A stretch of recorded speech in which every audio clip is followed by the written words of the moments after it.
Hey everyone, my name is Kim Porter. I'm the executive director of Be a Part of the Conversation. We were just talking before we got started that we have not had a Zoom program for a while. We've been doing a lot in person, which I love, but this gives us such a nice opportunity to hopefully reach an even greater audience. Which we seem to be doing tonight. This is fantastic. So anyway, what an important topic. I think this is a time of year that is especially challenging for a lot of us. And so very grateful that we have some terrific presenters with us tonight. You're in very, very good hands. First, want to thank our supporters for this program, Bucks County Drug and Alcohol Commission and the Chester County Drug and Alcohol Services. They are longtime supporters, and we're very, very grateful to them for understanding the importance of working with families, which we're doing tonight in particular. I'm going to tell you a little bit about our organization before we move on. I'm going to put links to all of this in the chat in just a little bit. But our website has a tremendous amount of information. I hope that you'll visit there and learn about all the stuff that we have to offer. And I'm going to tell you about some of those things right now. But that website is conversation.zone. I'm guessing you've been there because you're registered for this program. We have a YouTube channel. So programs like this, awesome. We get to record it and load it up on this channel. We now have more than 200 presentations loaded there. So lots of different topics that you can take a deeper dive into. We have a couple of services, and everything that we do is available at no charge to anyone. But one of them is, and I think probably very relevant for tonight's topic also, is our parent partnership meetings. So we have 19 meetings every week. Here they are listed. Many of them are in person, and many take place online. 3 of the online programs every week are for adolescents and parents of adolescents and young adults, but these are all peer-led, folks like myself who have a loved one with a substance use disorder, who are just guiding other families, talking with other families, just peer-to-peer, parent-to-parent, supporting each other. So I hope you'll check that out. You just go on the calendar on that page, click on these buttons. The purple buttons are in-person meetings, so you'll find the address. The green buttons are virtual meetings, and so that'll have the Zoom link, and you don't have to register. You just show up, and you're welcome to come as often as you like or as infrequently as you like. It's up to you. And you notice that there's a blue button. I'm very excited about that addition because that is something that we just started this September that has really been so we had some really good outcomes already from this. It's called sibling partnership. So this would be any sibling 18 and older who has been impacted by a brother or sister's substance use disorder. We're so grateful to Mallory Henry from Care and Treatment Center who asked to come under our umbrella for this so that it could become a weekly meeting and get them some more support. But it's been very well attended, and this is such an important part of role in the family that is often overlooked. Siblings feel oftentimes very disenfranchised from the whole family because our focus is on our loved one with the substance use disorder. And so this is a nice opportunity for them to have some time with their peers to talk about those challenges. So I encourage you to check that out if that's applicable to your family. And we have a family recovery course, again, totally free to attend. This is a 3-part course. It's offered predominantly online, so it takes place 3 weeks in a row. For example, we had one last night that was part 2, so it was 3 Mondays in a row. And so you go to conversation.zone/FRC, and you'll see all of the upcoming courses that we have available. We cap this at 12 people, so it stays nice and intimate, and we really get into what happened to my family, what happened to my loved one with this addiction, help me to understand all of this, and how do I recover as a family member, because we need recovery too. Doesn't necessarily mean sobriety, it means recovery from all of the emotional challenges that can come along with this, which we'll certainly be talking about tonight. And just a shameless plug, we are a nonprofit. It is the giving time of year, and so I just wanted to mention that we are a 501c3. We have a straight donation available, but also we have this membership available where you can do a recurring, it's even as low as $10 a month. All of what we do is offered at no charge. And so we really appreciate any support that we can get to keep this going so that we never have to charge and we can continue to serve families through programs like this.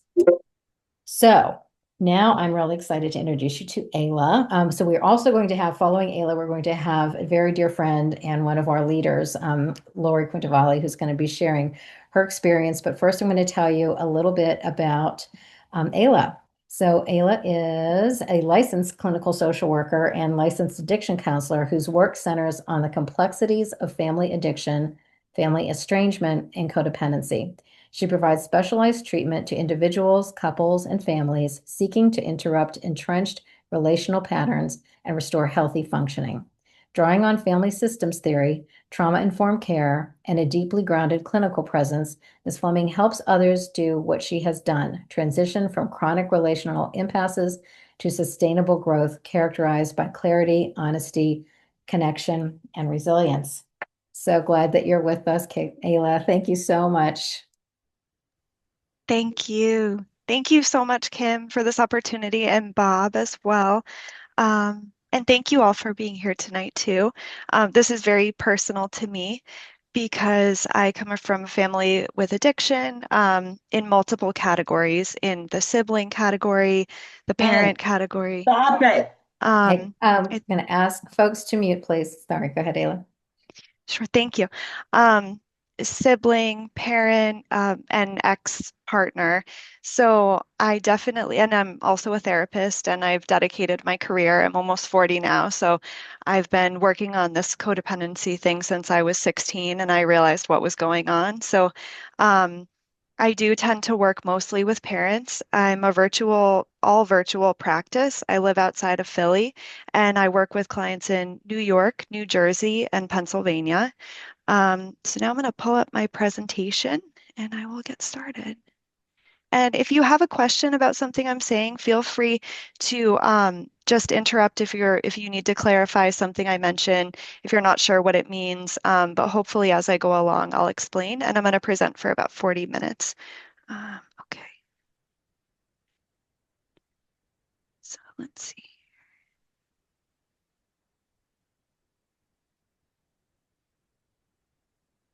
So I'm going to go to, oh, here it is. Okay, and we're going to view. I'm going to Perfect. check. Great. Okay. Thank you. All right. So this is Healing the Traumatized Family, and my name is Ayla. I have a bunch of letters after my name, but honestly, I think that the most important thing that I take with me into therapy sessions is the lived experience.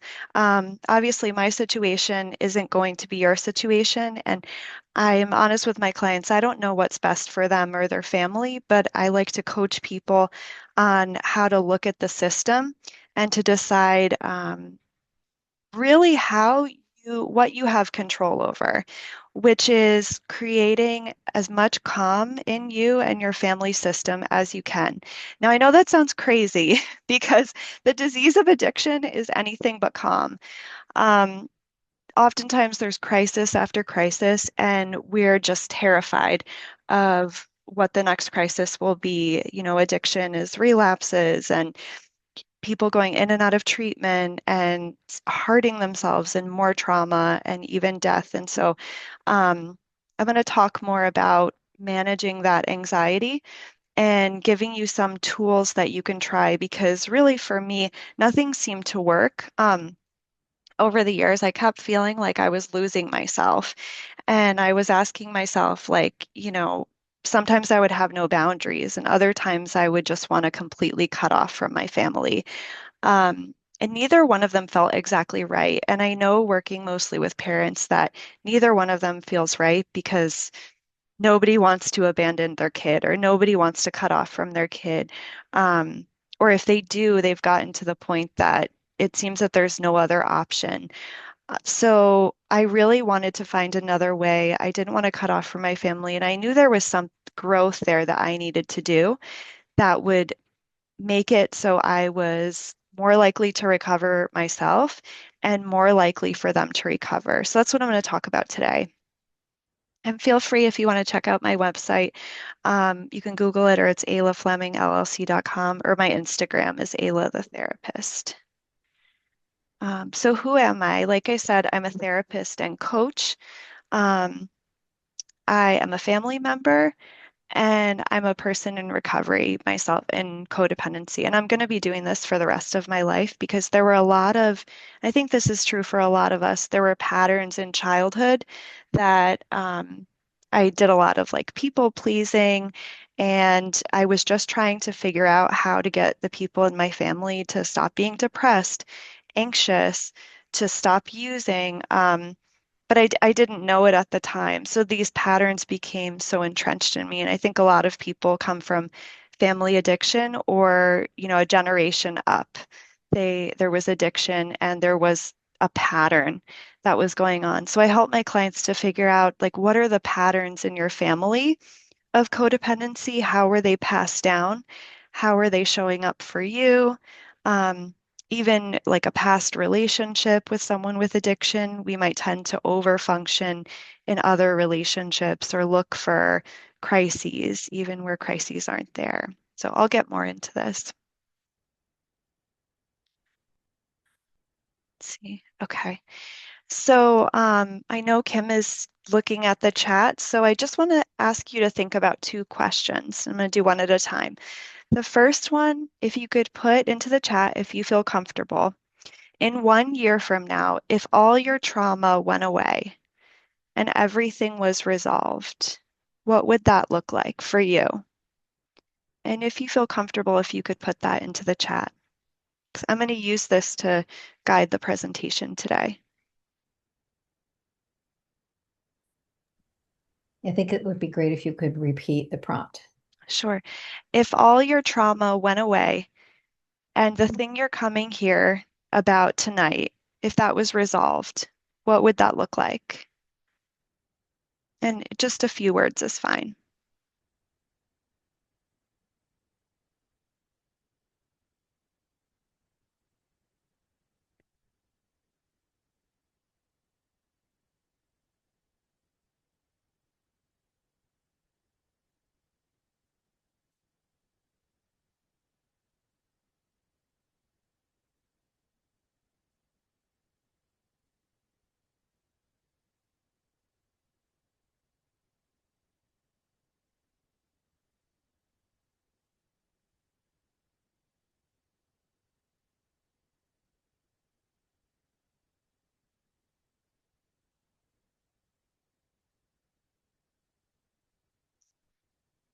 I actually can see it.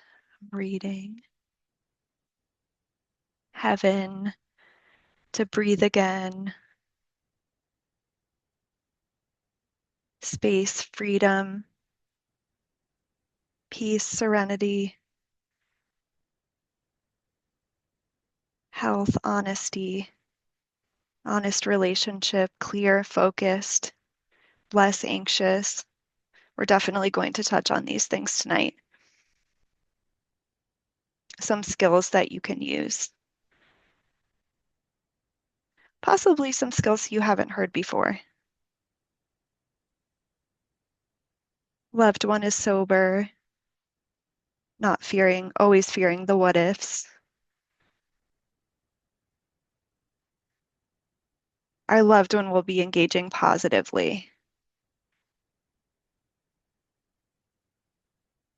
Relationship focused on one another instead of the crises after crisis. Humility, gratitude, never forget the past. So I think that's growth from the past. Okay. So keeping that in mind, keeping maybe clear eyes of the situation. Fun, harmony.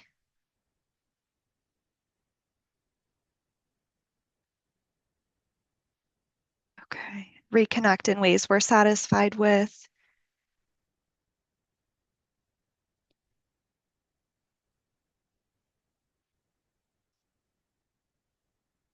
Okay. Our loved one in a better environment and better relationship. Financial stability. Okay.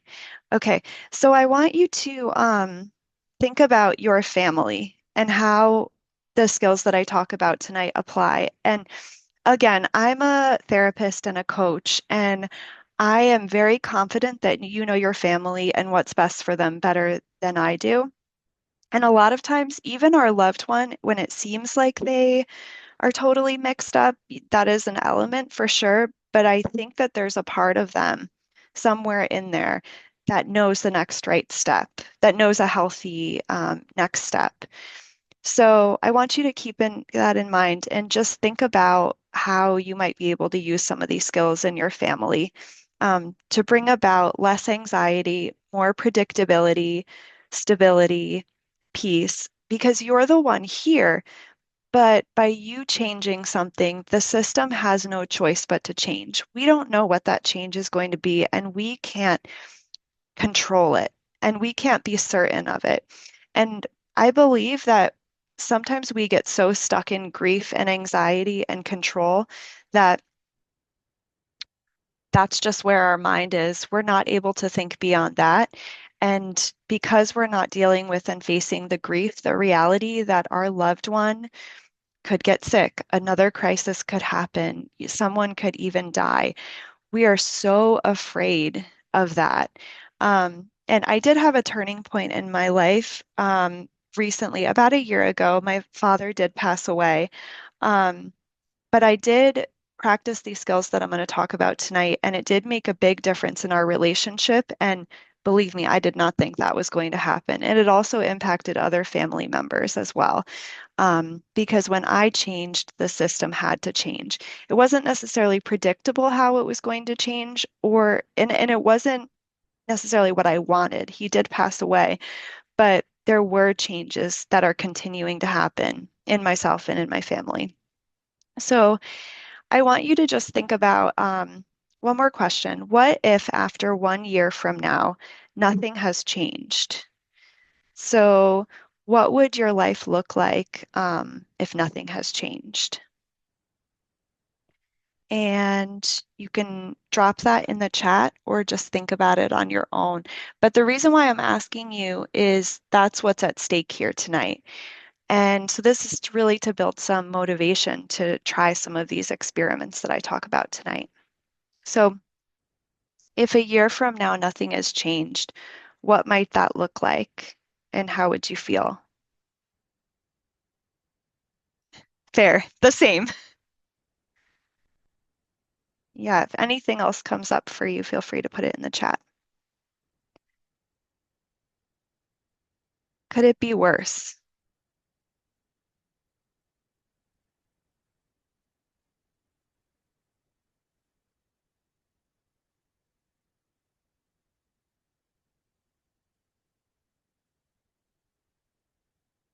Continue and grow to recover. So some people feel they'll continue to recover and grow. They'll be taking more time for themselves. Um, some people exhausted, horror,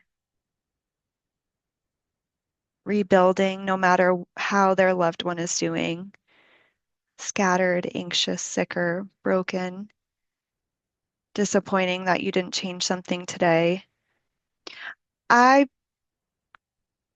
doubled down on the control for about 20 years until I would say fairly recently. Um, Part of my identity was a fixer and a pleaser. The idea of doing less, which is what I'm going to ask you to consider tonight, and doing something different and taking a chance and not always reacting. Um, it was terrifying, but I tell my clients, you can do this, you can do it little experiments. You're not trying to further traumatize yourself or traumatize your loved one. You're not trying to pull the rug out from underneath anyone, including yourself. These are little experiments that I'm going to talk to you about tonight. Okay, mentally and physically drained, having to remove myself from my kids. So I'm going to talk about that too, the alternate to removing yourself or giving up all your boundaries and what that looks like. Stop always being the person who handles everything at the expense of basically totally losing yourself. Creating calm spaces, depleted. Okay. All right. Thank you guys so much for sharing. This is really helpful. So this is kind of orienting all of us. Okay. I'm going to close that so I can't see the chat anymore. So this isn't a bunch of homework. So this is not more to do that I'm going to give you tonight. And this is actually doing less. But don't be afraid yet. So this isn't more effort. It should be in a way easier, but we're kind of pivoting here. And I tend, this is very difficult for me. I tend to be a fire hose of information. I promise you, I've read like a million articles, listened to podcast episodes. Like I said, it's been about 20 years. Probably that's why I became a therapist, although I didn't know it at the time. So if this was an easily solvable problem, all of us would have solved it already. So these are some useful shifts and experiments, like I said, that don't require you to fix anything, but it's looking at the system and your role in it. So this whole presentation today is based on musk oxen. So it's very random, but musk oxen, they get into a circle when there's a predator that's coming toward them. And I want to read you what Google says. Musk oxen use a famous defense tactic, and this is like human families who are struggling with addiction, I believe. They form a tight circle facing outward, with their formidable horns and shaggy coats protecting the vulnerable young in the center, making them nearly impenetrable to predators like wolves and bears. However, this strategy makes them vulnerable to modern rifle hunters who can pick them off one by one. This is a historical problem that has led to population declines. I want to make the argument that we are constantly trying to manage our loved ones, and the family gets tighter together in the circle, and we lose all of our boundaries, and we start gossiping to one another because we're going crazy. We're trying to figure out how to help our loved one, and we double down on things that aren't working. So, if we need creative solutions, the best thing that we can do is recognize that we are in crisis mode trying to manage our anxiety through other people, through our loved one. We're giving up our individuality. We're saying, we're thinking this is a crisis. We only have two options. We can give up all of our boundaries or we can cut them off. I think a lot of us are in that situation. But if we can try to recognize that this is a dynamic, this is an automatic thing that happens in our brains, this is probably evolutionary psychology at work. But humans and addiction, we need a different solution that allows for creativity, that allows for someone in the system to do something different because what we've been doing isn't working. So the idea that Dr. Bowen had, and I won't go into this too much, but he said it's normal to manage our anxiety through other people, but when there are crises that happen in the family, such as addiction, or a child is born with a medical illness, or someone gets ill, that thing in us that is trying to manage anxiety, we start to manage it through over-functioning with other people, or with telling them what to do, or with losing our boundaries. But if you can focus on being grounded yourself and being the unique human that you are with your unique hobbies and interests, morals, ethics, values, and if you can kind of be that beacon in the storm, the purpose of doing that is mostly for yourself because that's the most important thing. Because if you don't do that, then you're not going to be able to help anyone, but also for your loved one. And the reason you're doing this is not to control your loved one, but it's so that you can be grounded so they know what to expect. And they basically, another thing that humans do is we talk about them behind their back, right? We're gossiping, we're triangulating the sibling into the situation, we're confiding in them, we're triangulating our partner in. We give up trying to talk to our loved one directly. And it's scary and overwhelming to try to get out of these patterns, and we don't know what's going to happen. We don't know, is it going to hurt our loved one's feelings? But we don't have to say things in a cruel way. Um, we can just say, my feelings are hurt, or, I've thought about this boundary. This is something that I can't do. and I'm sorry, this is what I can do. Another thing about boundaries is boundaries are boundaries dictate where our limits are, and they should really be the same for everyone in your life. They shouldn't be different for your loved one because that's kind of punitive. So I'll go more into these different things that tend to happen in family addiction and how to kind of ground yourself so you get out of these control dynamics. And again, this isn't a judgment. This tendency to try to control things and manage our anxiety through how we're interacting with other people, it's a very human thing. It's not good or bad. I don't even want to say it's healthy or unhealthy because that says there's a judgment. It just is. And if we want our family to change, if we want to recover, and if we want our loved one to recover, we need to try something different. So this is a new way of thinking, and I'm going to talk about these 4 ways. So, how gossip keeps your family sick. This is such a basic thing. Um, like I mentioned before, we bring in a third party. It's different than venting. Venting is really when we share, I define it, we share to someone because we want to hear what they have to say, we want to hear their opinion, but then we go back to our loved one, for example, who's struggling with addiction, and we talk to them directly. Venting is more to collect your thoughts, to decide how you feel, maybe to get a trusted loved one's opinion or talk to your therapist. But unfortunately, what oftentimes happens with family addiction is it's very triggering to anyone who hears about it. So, at least for me, in a way, I didn't just triangulate with my siblings about my parent, and with my parent about my siblings, and with my parent about my ex. I did it also with my therapist in a way, right? Because my therapist would kind of say to me, "Oh, I feel so bad for you. This is so hard." And I would just go on and on and on and on and talk to my therapist, but then I would avoid talking to my loved one. So it would let the steam out of the pot, but nothing would actually be fixed, if that makes sense.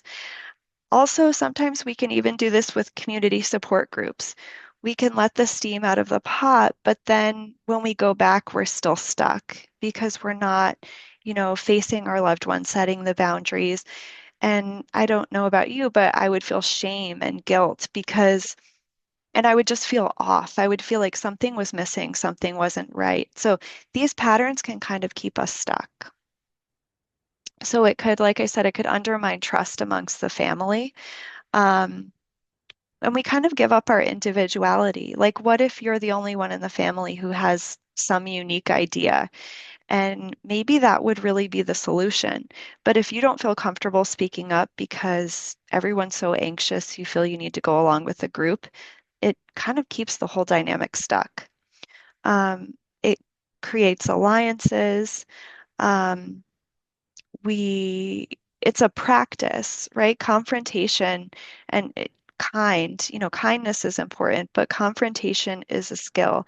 And the longer we avoid it, the more anxiety we're holding, the more anxiety other people in the system are holding, and our loved one is holding. So again, this is not to judge. This is not to guilt anyone. This is to see where you might have some ability to change the system. Because odds are, in most families with addiction, these things are going on because there is so much anxiety. So over functioning and under functioning. So if someone has ever said to you, don't do that, and kind of put you in the role of a child, or you felt childish, you felt like they were telling you what to do. I don't know about you, but I definitely reel against that. So ironically, if somebody is treating me like a child, I tend to act like a child. It's triggering. So when one person tends to overfunction, for example, telling someone what to do, fixing things for them, the other one tends to underfunction. This could happen between a husband and wife. Maybe the wife says, I'm going to fix this, I'm going to fix this, we need to figure this out. She's letting all of her boundaries go, she's giving money, And then maybe the husband feels like to balance it out, he kind of steps back. So, and then the wife gets mad at the husband. Why are you not doing anything? You're leaving me alone out here. And, he's kind of shutting down, feeling worse. So, that over functioning, under functioning dynamic, if you think about your family and where it might be happening, it can be helpful to think about how do you want to show up in that relationship as a grounded self that's not reacting to all of the anxiety. So if you're Well, working on the, oh, sorry. I'm going to interrupt you just really quickly because there are Sure. a couple of questions that are pertinent to what you were just talking about. Sure, sure. One question is, what if one tries to talk directly and the person continually won't, just texts, which isn't talking? And another question is just talking about the loved one's addiction, is that considered gossip? Yeah. So that's a great question, and I think it's going to be different for each person. So I want you to think, so in answering this question, maybe think about your unique situation. So the first question was, what was it again? Sorry. What if one tries to talk directly and the person continually won't, just texts, which isn't talking? So they're not having a Gotcha. dialogue. Yeah. Gotcha. Okay. So I would think about one thing is what's age appropriate, right? So, and I know that there's a question of like, what is someone's chronological age if they've been using since the age of 14? Because, it does kind of stunt the maturity if someone's been using for a long time. Also, it stunts, how clearly they're thinking. But I would think about one, age appropriateness. What would be appropriate for a parent and a young adult of that age or an adult? I would think about respecting one another's boundaries, right? So you respecting their boundaries and them respecting your boundaries. It could even be a conversation about, I would really love to talk to you. Um, it could even be like, I want to respect your boundaries. It could even be something that's explicitly said. It doesn't necessarily have to be, but I think sometimes we think like we have to figure out this exact situation. But if you can try to take it one step at a time, I know with my dad, for example, he did not want to talk about his use anymore. I had tried to talk to him about it a million times. I had tried, begging, pleading, manipulating, all of the different things to try to control. Toward the end of his life, he did get to the point where he said, I disown you. I don't want to talk to you anymore. I was able to, so I did send him a text message and I said, I love you so much. I don't want to cross your boundaries. I saw this funny comic, thought of you. So just doing that opened a dialogue between us. It wasn't what I wanted to talk to him about, but it was me staying connected to him. I had to make sure in my mind that I wasn't trying to kind of manipulate him because on some level, of course, I wanted him to eventually have that conversation that I wanted him to have. Um, so I guess someone might say, like, is this an equal relationship if both of your boundaries aren't being respected? A boundary isn't what someone else needs to do because we can't control that. We can only control our own our boundaries. So my boundary with that was I wanted to remain connected to my dad. So I was going to, in whatever way that he would engage with me. I was able to have some more direct conversations about mental health toward the end of his life. I wasn't able to control when he was willing to have those conversations with me. So it's very hard. I think a lot of my life I've spent trying to get my loved ones to do exactly what I wanted them to do when they wanted to do it. But that undermined trust and respect in the relationship. When I finally gave up some of that control, and I did not know what was going to happen. I was worried about mental health. I was worried about addiction, but I had been avoiding the grief and the reality that I could not control these things for a very long time. I actually never could, and I never was able to. So I think I went into some extra depth. I don't know if that helped, but I'm Well, sorry, what was there isn't actually another question about can you redefine boundaries, or can you please sure. share your definition again? So a boundary is where what I will do if my boundary isn't respected. So say my boundary is I I'm not in, I don't like name calling. Name calling is not okay with me. So then say my loved one calls me a name. My boundary is how I'm going to respond. My boundary might be I tell them.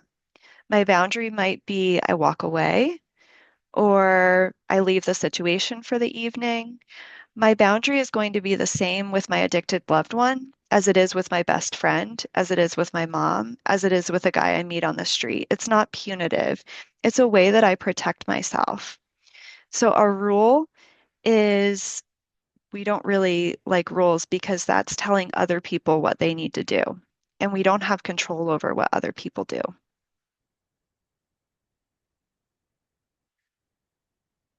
We'll always be disappointed if we're trying to control what other people do. And I think there was one more question. Oh, I don't think so. I think you got them No? all. Okay. Okay. All right. Great. Thank you. Okay. Um, so the third skill is how to strengthen yourself. And I call this, Bowen theory called it self-differentiation. So this is being a unique individual in the family.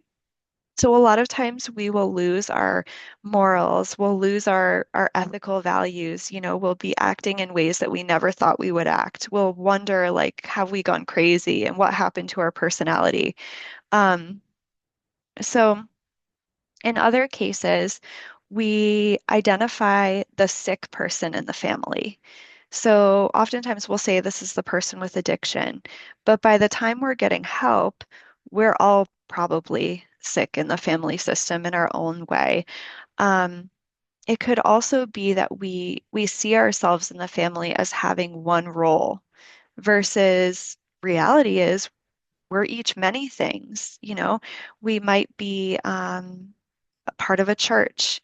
We might love a certain type of music. We might, believe it's never okay to name call. But oftentimes, all of these things that make up us as an individual go out the window because we're so sick and stressed, and we're just trying to control, the worst from happening. And we think we can do that by becoming smaller, but oftentimes that's what keeps the system stuck. So I don't know about you, but in my family, I would flip between being the golden child, so kind of the one that everyone would look to, oh, she did really well. Um, and then sometimes I would be the joker. Sometimes I would always be trying to make everyone laugh. But I was a chameleon to try to fix things and to try to keep everyone okay and to prevent bad things from happening in my family.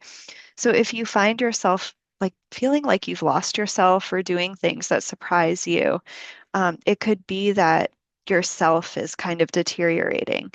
And I think like the musk oxen, individuality is frightening in a family where there's addiction because are we going to lose this person? What does it mean? Are we not going to have their help when, our loved one needs help? Is that going to fall on me? We can get resentful, especially if somebody tries to do something new. So I just want to tell you, if you try some of these things, people are nervous of change. So people might not have the best reaction. And it might be tough for you. So you can see these as like small experiments. So a small experiment might be not giving someone advice when you normally give them advice. It might be, your boss gives you some work and you normally take the work on, but in the meeting, you don't speak up to take the work. It could be, your child is used to you bailing them out and you don't step in to bail them out this time, but you say, I really love you. I, do you need help figuring this out? Do you want to brainstorm together? So it gives a very different message and it takes some pressure off of you. And I think it's healthy for people to to not always step in. But like I said, if it's been one way for a while, it probably would be a shock to the system to, and probably filled with just as much anxiety to do the opposite of what you've been doing. So we're trying to get away from always reacting in such anxious ways. And by you working on your anxiety and trying to create less anxiety in the system, this can actually make other people in the family look at you and wonder what you're doing or wonder how you're less anxious. Your addicted loved one might even look at you and be like, wow, you're in a lot better mood. What happened? And it could be, well, like, I have faith in you. I have faith in you that you can figure this out. I'm willing to help you. I know that you know what's best for you. And I'm trying to, do that for myself as well. So it can change the dynamic. Um, Okay. So the idea is that self-differentiation can make relationships more resilient, not less. So it's the idea, if there's a husband and wife and the wife has a different opinion than the husband, this can actually make you guys more resilient. So I think our tendency as the musk oxen, as so fearful, we want to make ourselves small, we want to control, we want to all be on the same page, but that's not reality. If we're managing anxiety, we actually all have different opinions, and that could actually be a helpful thing.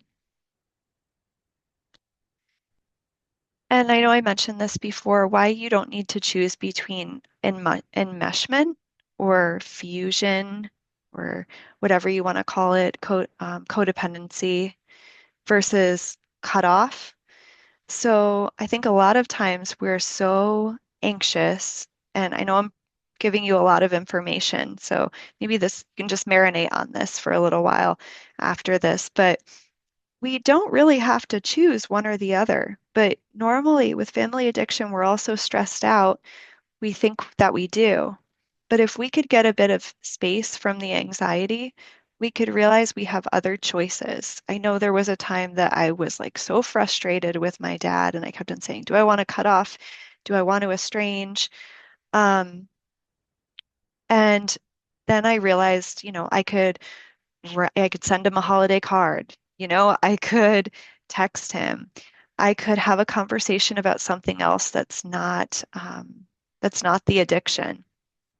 And it wasn't that I was trying to control him. It was that, I kind of needed a break. He needed a break. We needed to actually connect. So we never know what will be the outcome when we start to do these little experiments. We can't guarantee, but the research shows with Bowen theory that this can help increase the chances that we will recover and that our loved one will, and that the family system will change. For me, it really did help my dad and my relationship by having some space.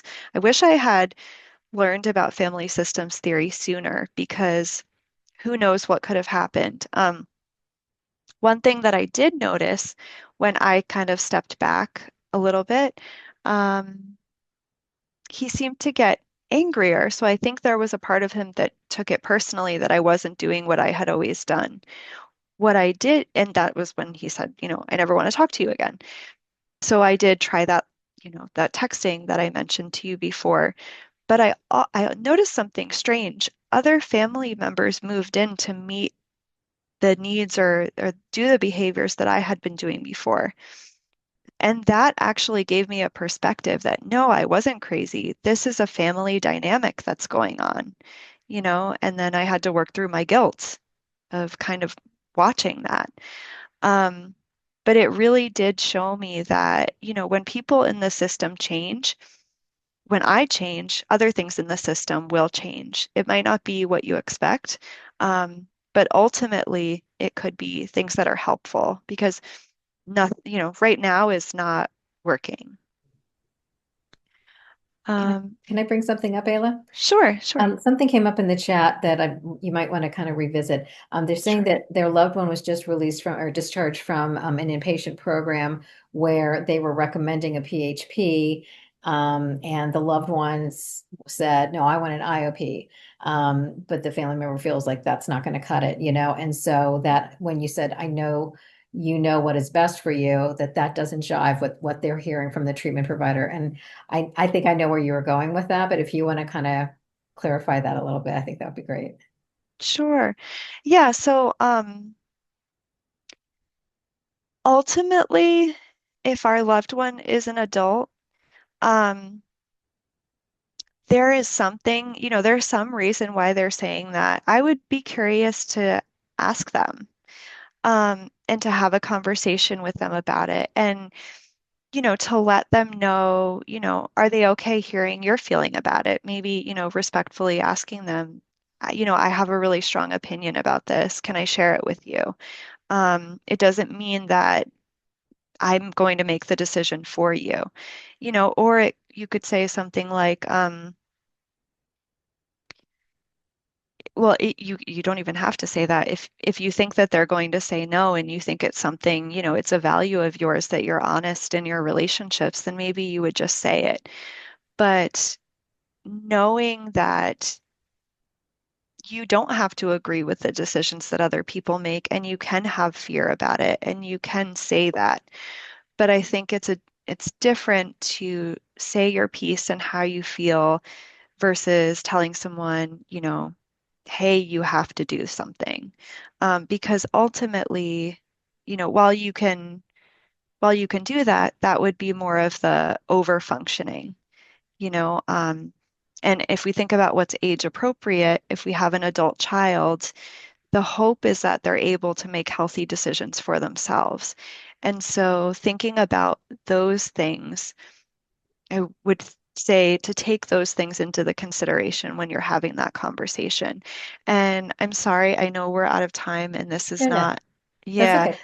yeah, this is not I just exhaustive. want to say, I think that what they're saying is not that like, I think they should do this and they think they should do that. I think what they're saying is the treatment professional said Mm, you should do a PHP, and the person with the SUD is saying, no, I'm going to do an IOP. And yeah, so, by the way, we're saying partial hospitalization program versus intensive outpatient program, whereas the PHP is more intensive, more structured, more time involved. And I yeah, think what they're saying is, do we want to reinforce that the person in treatment knows what's best for them when the clinical team is saying something that contradicts that? yeah. It's a great question, but I think the important thing to note is that that person has a choice, and ultimately we don't know, like if that person feels forced into treatment now, is it going to be less likely to work versus, everyone, including the treatment team, gives their opinion, they give the evidence, they give the reason, they explain. Um, and so like, you're still entitled to have an opinion. But ultimately, as a provider, I don't always know what's best for someone. I can someone sometimes do more damage if I keep on trying to tell the client, you need to do it this way, you need to do it this way, because there might be something that's not being addressed with their autonomy or something like that. So again, like we can't always prevent something bad from happening, um, which is, our own grief, my grief as a provider. But it doesn't mean that I'm not going to say something. Right. Gotcha. Thank you. Yeah, yeah, it's complicated. Um, and if anyone, and I put my information there, and if anyone is interested in a free therapy consultation, you could text me or email or go on my website and shoot me a contact form. Thank you. Perfect. Thank you so much, Ayla. And we are going to get back to Ayla during Q&A. So if you wouldn't mind unsharing your screen, then we'll turn this Yes. over to Lori. Thank you. Lori, as a friend, and as I mentioned earlier, she is one of our family recovery course specialists, instructors. I'm so sorry. I'm like all Lori's a family recovery course instructor and a leader of one of our parent partnership meetings, and she is very gracious to share her personal experience with us tonight. And I do see more questions coming in. I promise we're going to get to as many as we can after we hear from Lori. So, Lori, really so grateful to you for doing this with us tonight. Thanks, Kim. I'm in awe of the programs and everything Kim does. And I'm going to tell you, excuse me, I'm going to tell you, there is no way I dreamed that I could ever be in this place to speak to you that our family is healing and I feel it's quite normal. My son's addiction was a 15-year, it was horrible. It was total chaos. It was hell. And what I want to do is explain briefly my son's journey because I think you need to see the context of what kind of trauma we went through, and then concentrate on my own road to recovery, my husband, my daughter, what we look like as a family today, and where's my son today. So like I said, I'm going to try and sum up 15 years into just a couple of minutes. My son started using at the age of 13, weed and drinking, probably like most of our children. He quickly went on to pills, and then he was using this street drug called wet. I think it was PCP or whatever it is. This stuff is wicked. It's an embalming fluid. It made him absolutely crazy. It made him very violent. So during those years when he was at home, say 13 to 18, our life was a living hell. We had 302'd him. He was completely out of control. We lived in Philadelphia. He was in the juvenile justice system. He had gotten felonies. He dropped out of school basically at eighth grade. Of course, I tried to get him in programs, tried to keep him in school. He did eventually get his GED in one of the treatment centers. So I'm going to jump to about age 19 when we finally got him in his first treatment center. He had DUIs. I can't remember if it was one or two, but he had had these felony charges and he was going to prison. And at that time, and this was Philadelphia, we felt there was nothing good to come out of a 19-year-old going into prison. And we got him court ordered into treatment and then aftercare. And that began the journey of, say, from 19 to 28 years old. He was an IV heroin user at the age of, I think, around 19. Um, he continued to go in and out of treatment centers. We had him in Florida for 3 or 4 years. He was in an excellent program in Utah. He was in Maryland. He was in probably every single treatment center in Philadelphia. At the end, he had been in more than 24 treatment centers. We always, after treatment, offered to pay for sober living recovery houses for the first month. You know, sometimes he strung together a little bit of sober time. So by the time he was 28, and I'm going to backtrack just a little bit because this is important. At 26, he was in a treatment center. He met a woman and they were both sober at the time, and she got pregnant. So my grandson was born. In the first 2 years of his life, my son was in active addiction, and then 2 years in prison. So he really didn't have contact with his son for almost 4 years, and that was very important. So as his disease progressed, he by then was using fentanyl. And I would say this was maybe, I don't remember, 26, 27, already 6, 7 years of opiate use. It then became constant overdoses. We would get calls from hospitals all the time. At one point, he was in the ICU. He was in the hospital for 3 weeks. He was in complete kidney failure and on dialysis for 3 or 4 months. He'd be at the hospital with liver failure. He had hepatitis C. I got so many calls from recovery houses that he had overdosed. He's on the way to the hospital. We don't know if he's alive or not. At one point, he was in my house, and something woke me up in the middle of the night, and my husband was traveling, and I found my son blue on the floor and barely breathing. By that time, I had known about Narcan, and was able to bring him back. So he got his third DUI, and he had felony charges and went to prison at 28 years old, and he was in prison for 2 years. He spent his 30th birthday in solitary confinement. He was in solitary confinement for 90 days. That was when the shift happened. I think he saw that he was missing out on his son's life, and he was just exhausted by all of it. So I want to stop his story right now and get back to it at the end to say where he is today. And I want to go on to my story. So those years, like when he was at home, I couldn't kick him out between 13 and 18. He was on this drug. I was terrified of him. Windows were broken, holes in all the walls. It was terrifying to have him in my house. My husband was traveling a lot.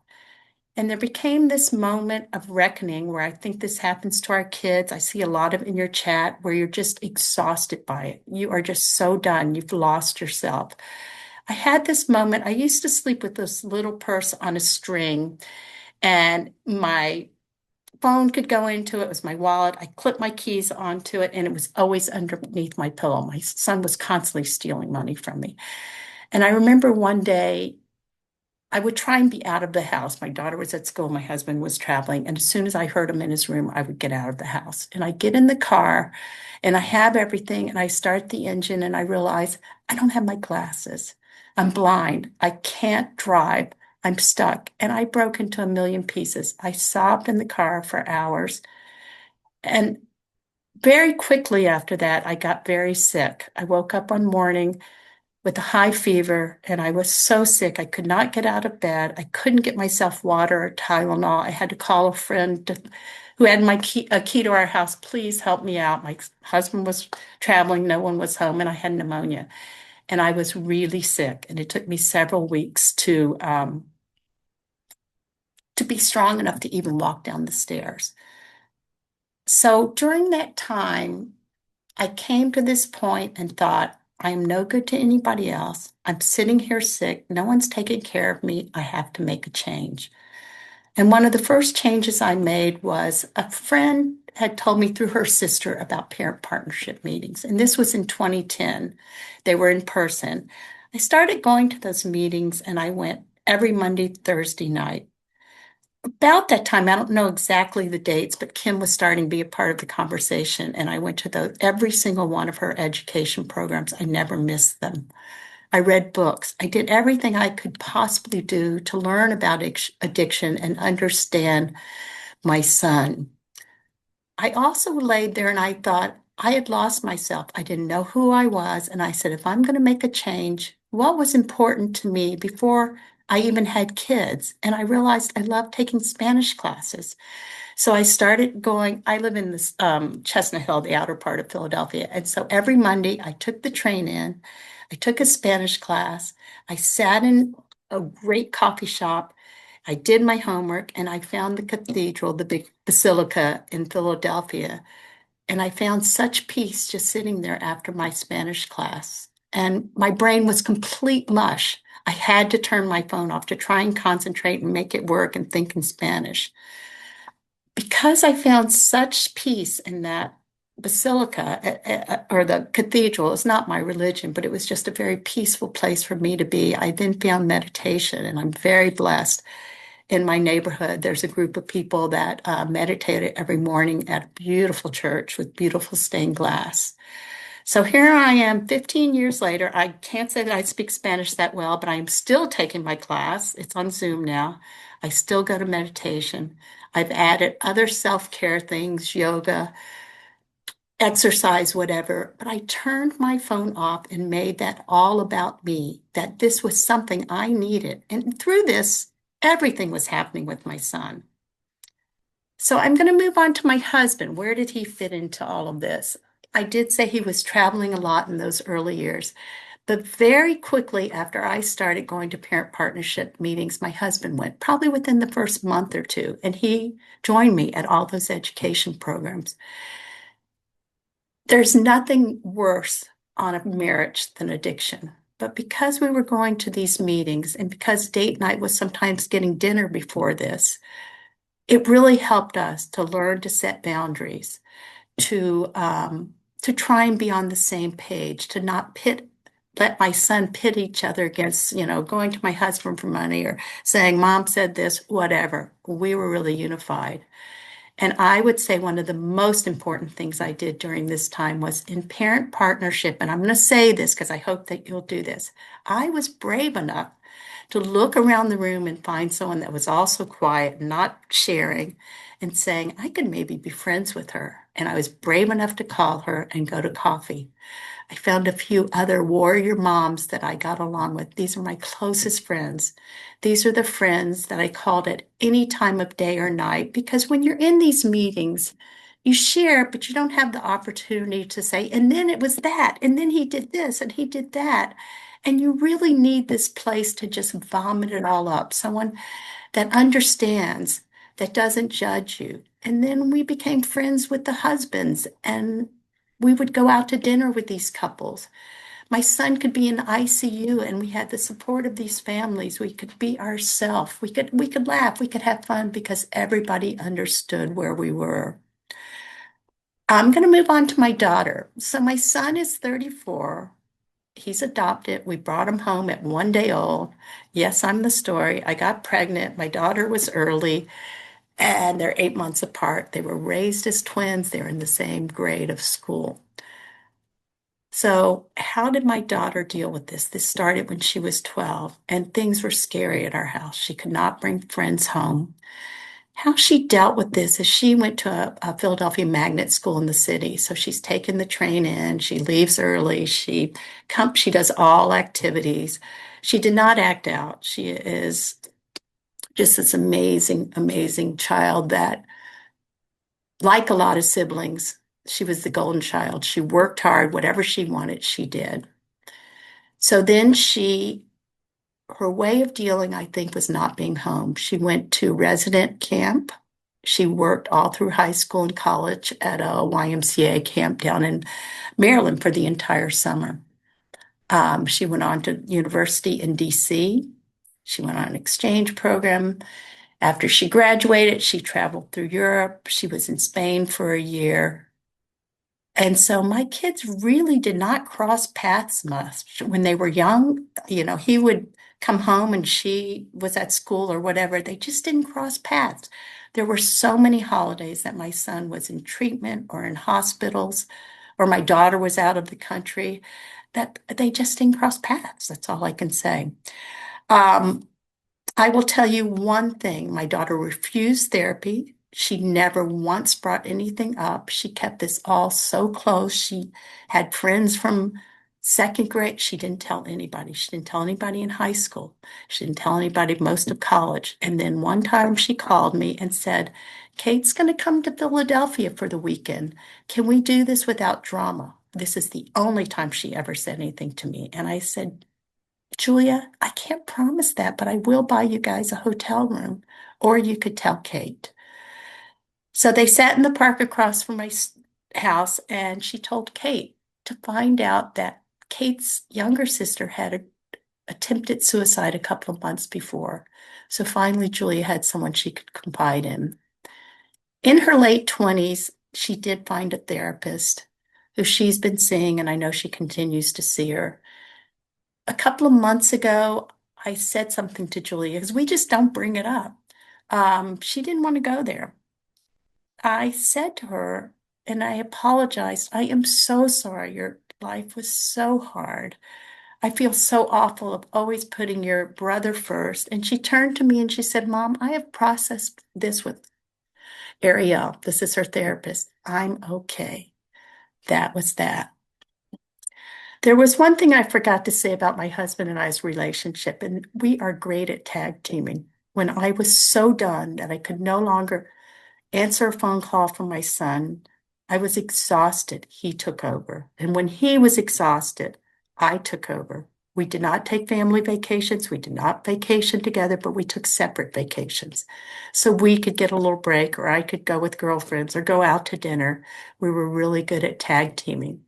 And one of the things that I think that I did for my daughter that was such a gift, I think she was a freshman in high school. And I went to my husband and said, I've got to get her out of here. And she and I went to Guatemala for 2 weeks. We lived with the family. We took Spanish classes. And it was pretty long time ago, so there wasn't the ready access to phones and everything. And it was about her. And we continued to take amazing trips together. And my husband was at home putting out all the fires. I was still on the phone hearing about him. My daughter was hearing about him. But I let my daughter know that she wasn't important enough for me to step aside and do that. And it doesn't have to be trips out of the country.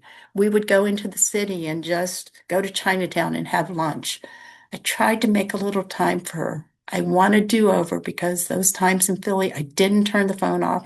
And half the time I'd get a call from a therapist or I'd get this or that, and her face would drop. I want to be able to turn that phone off and do that over, but I can't do that.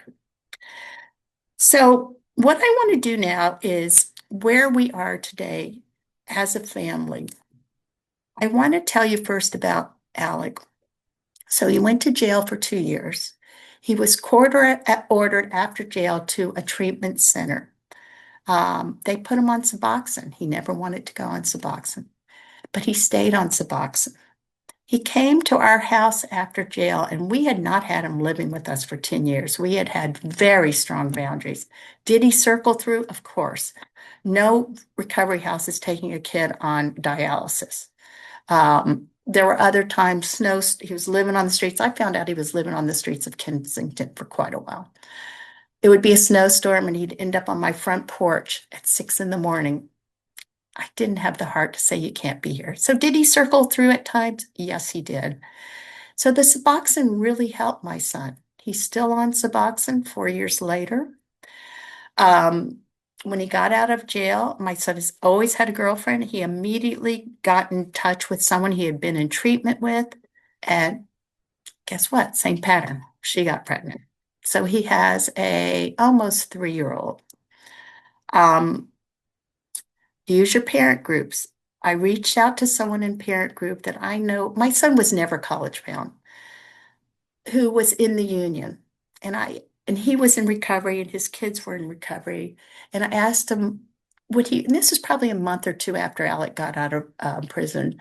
Would he take my son out for coffee and talk to him about the union? And he did, and he helped him with the application.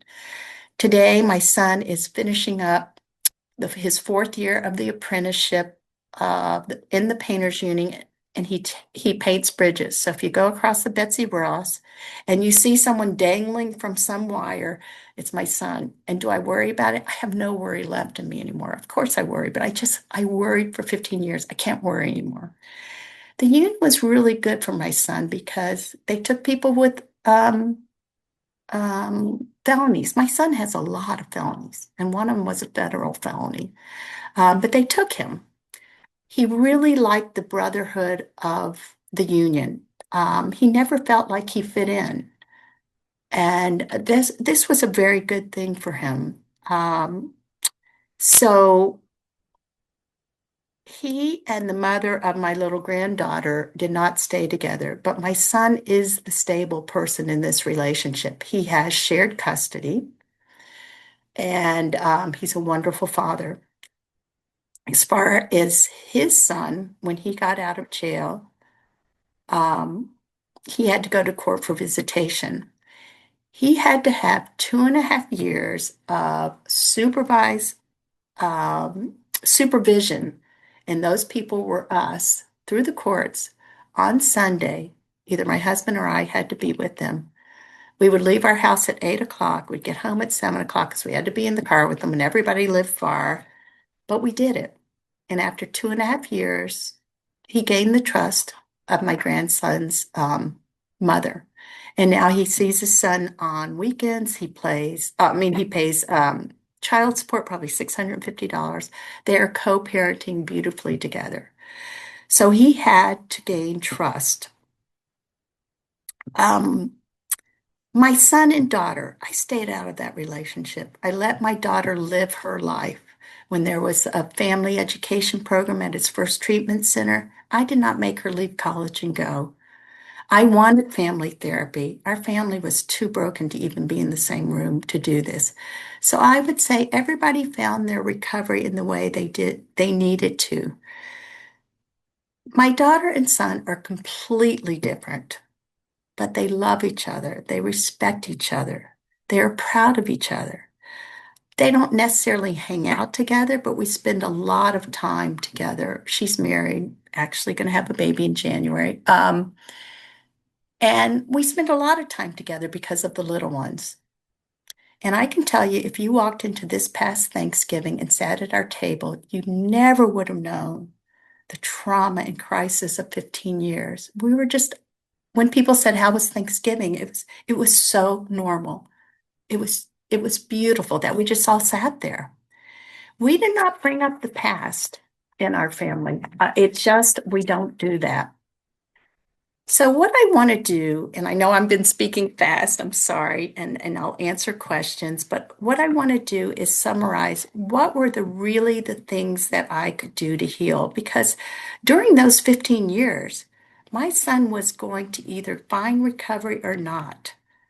I could not do that, but I found ways to take care of myself, ways to turn off the phone to do what was important. Was I still a wreck? Absolutely. But I put myself first. So, number one, I would say parent partnership meetings, the friends that I got in there, the support, the education, and the family. It took us, my husband and I, to build these boundaries, probably took several years to get all the education that we needed to put those boundaries into place. The FRC is amazing. In 3 nights, you get the education that took us years and learning boundaries and learning the benefits of supports of each other. I will say one of the most important things for us, and I know Ayla spoke about this, was open communication with my son. I would say in all those years of his recovery, I was probably in touch with him every day. I got the phone calls that you got where you're cursed out, where he's asking for money, where he's blowing up my phone.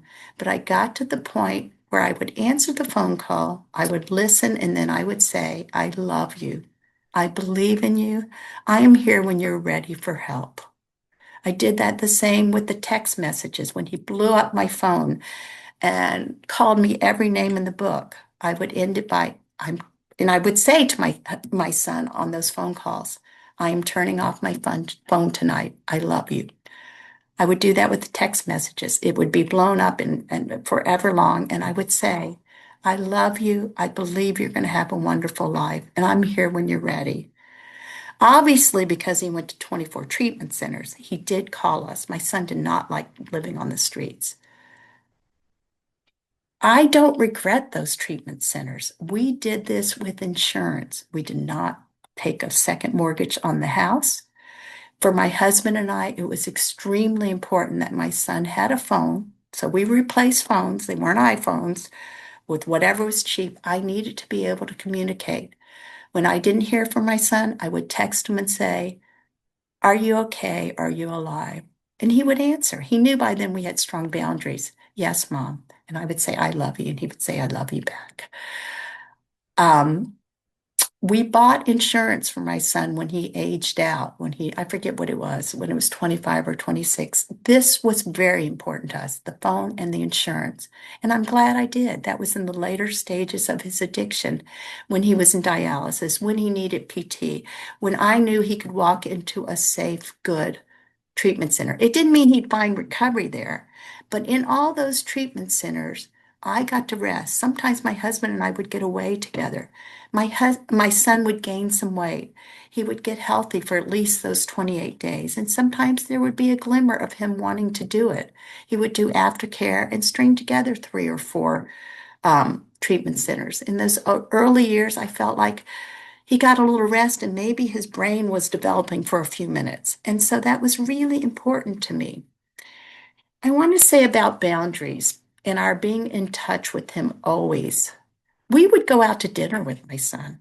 He would be high. He'd go into the restaurant bathroom and he would shoot up and he'd be nodding out at the table. But we chose to still be in his life, not living in life, not giving him money, not living in our house, but we would hug him and tell him we loved him, take him back to the recovery house or wherever it was. Um,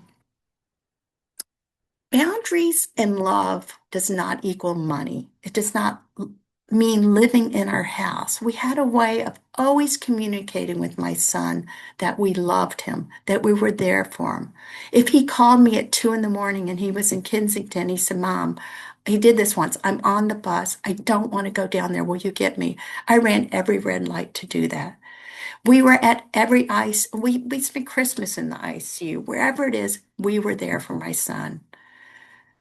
We did something rather unorthodox, and I wasn't going to talk about this, but this was the level of crisis.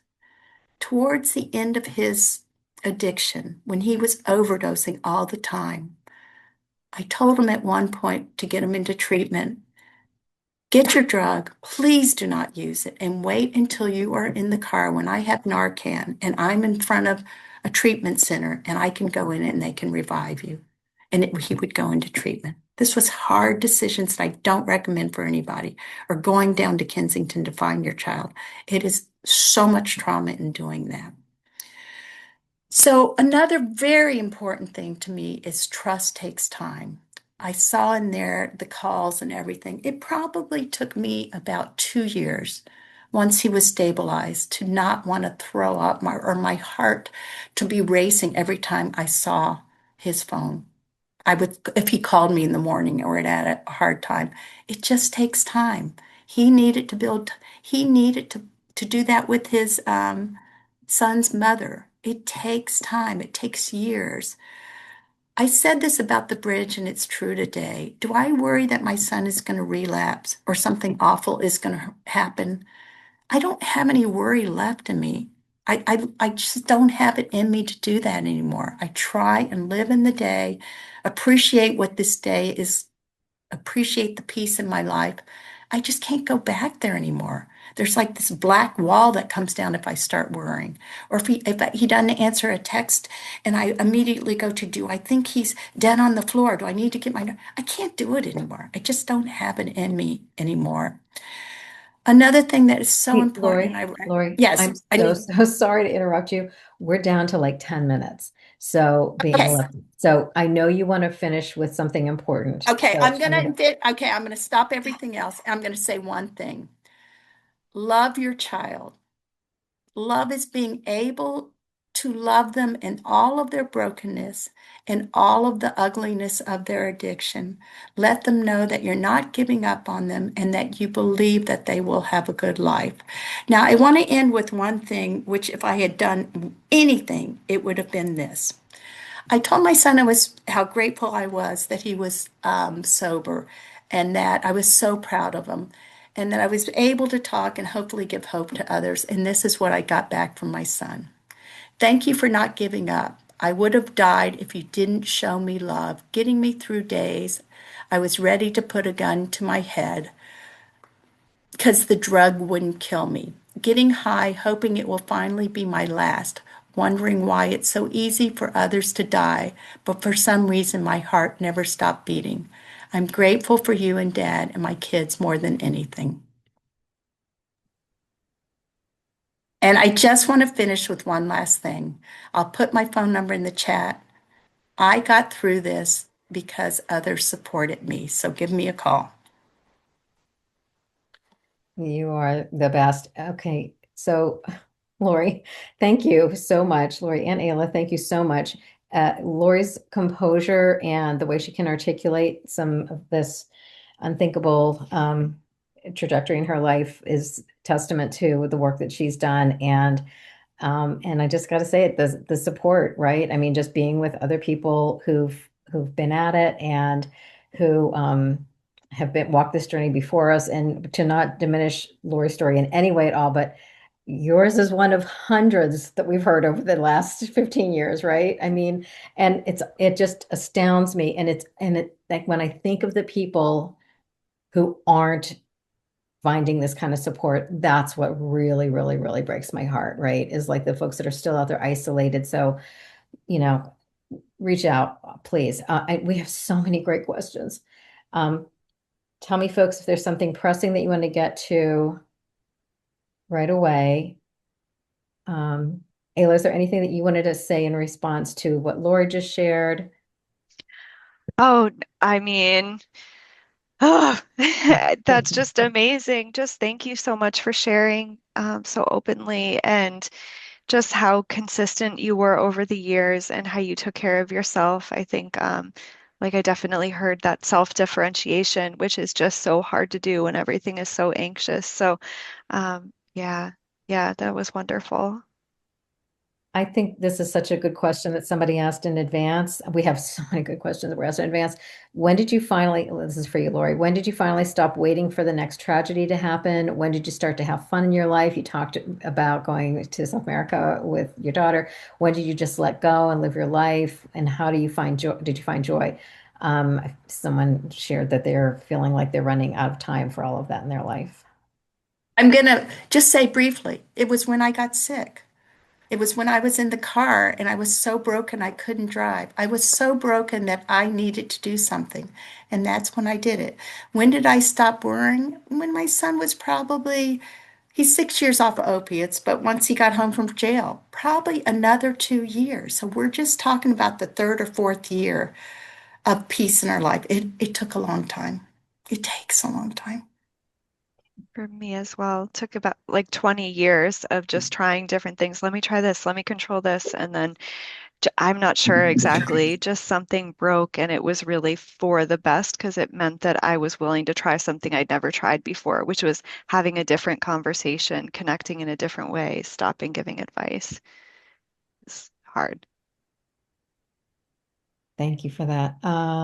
Let's see if there are any questions in the chat. I don't see any questions in the chat, so I'm going to go to some of the earlier questions.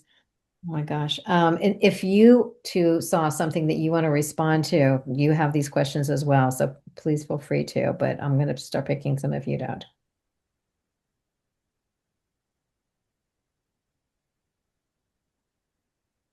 There's something about forgiving. Yeah, I saw that. I was just going to say, how do you forgive and forget when one treats you poorly? It's loving them and realizing they're sick, realizing that they're broken and it's the addiction, and separating out your child from the addiction. It Yep. doesn't forgive the behavior, but it lets you understand that this is not my child acting like this. And when he can find recovery or whatever, or you have the boundary, my child will be back. We talk about this in the FRC that we have our loved one and then we have their substance use disorder. And who am I talking to right now? Who is speaking horribly to me as Alec did, and obviously that wasn't him, that was his disease. And I say this all the time. We are, especially parents, are a mirror for our child's substance use disorder and the pain that's being wrought in the family. And so why would they? Of course, they're going to push us away. Of course, they're going to say whatever they can to build up that wall because who wants to look at this, this pain that they've caused? And so, to understand that this is not my child, this is their disease that's talking to me this way. It allows you to forgive. For me, there was something like I never realized until I finally did that there was a projection that was happening. So when I would feel enraged with someone and I would say, why are they acting like this? Why are they, acting so immaturely and they're putting pressure on me to solve it? I thought to myself, like, I can't act like that, and I won't let myself be free and, act like a child. I always have to take responsibility. And so there was a resentment in me that I never got that opportunity and it wasn't about them. And so that allowed me to not blame them so much for it and recognize I needed to heal that in myself. I want to get this one in because it's so timely. Someone says they cut off financial support with their loved one who now lives out of state, and they're now having problems hearing from him, and it's the holidays. It's just a horrible situation, right? It's heartbreaking. I always feel like you still reach out. You still text every day, I love you. I hope you have a nice holiday. You just keep with that text, that same message, even if you don't get it back.